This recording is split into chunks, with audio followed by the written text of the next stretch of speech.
পুরো টুর্নামেন্টে উইকেটগুলো ব্যাটিং উইকেটই ছিল এতক্ষণ যাবৎ, কারণ ব্যাটসম্যানের রান পাচ্ছিল। আমার উইকেটের ভিতরে সবচেয়ে স্পেশাল উইকেট ছিল ইমরুল ভাইয়েরটা, কারণ ওটা পাওয়ার প্লেতে ফার্স্ট ওভার। ইমরুল ভাই যদি ম্যাচ খেলে দিত তাহলে হয়তো ম্যাচটা আমাদের থেকে দূরে সরে যেত। ইমরুল ভাইয়ের সময় ক্যারাম ছিল, তারপরে মিঠুন ভাইয়ের সময় ওটাও ক্যারাম ছিল, আর তামিমের সময় অফ স্পিন ছিল। হ্যাঁ, অবশ্যই এই কনফিউশনটা তো একটু থাকেই যে আসলে কোন সময় কোনটা করবো বা ব্যাটসম্যান কোনটা চাচ্ছে, এর উপরও নির্ভর করে।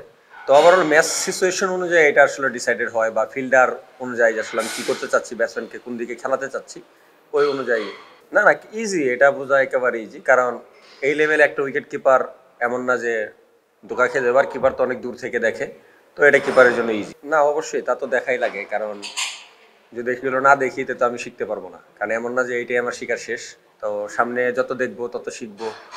তো সবার বোলিংয়ে দেখি কে কীরকম করে, বা কত পেসে বোলিং করে, বা কীরকম ভ্যারিয়েশন করার চেষ্টা করে। না ওইরকম নতুন কিছু আসেনি, তো যেগুলো আগে ছিল তো ওই রকমই করার চেষ্টা করতেছি, তো এই আর কি।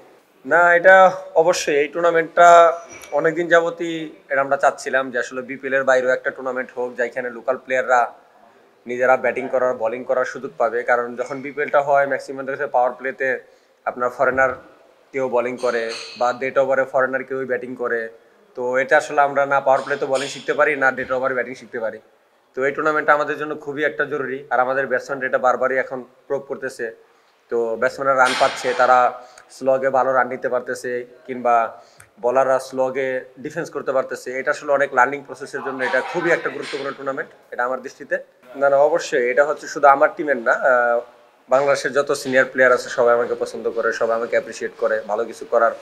না দর্শক হচ্ছে না, এটা আসলে প্রথমবারই শুরু হচ্ছে, হয়তোবা এটা সম্পর্কে মানুষ ওইভাবে অবগত নাই, কিন্তু এটা খুব শুরু হওয়ার পর থেকে অনেকটা সাড়া পাচ্ছে। তো হোপফুলি এই বছর না হলেও নেক্সট ইয়ার থেকে দর্শক আসবে। না অবশ্যই বাংলাদেশের প্রতিটা ভেন্যুই আমার কাছে প্রিয়, কারণ এটা যেহেতু বাংলাদেশের।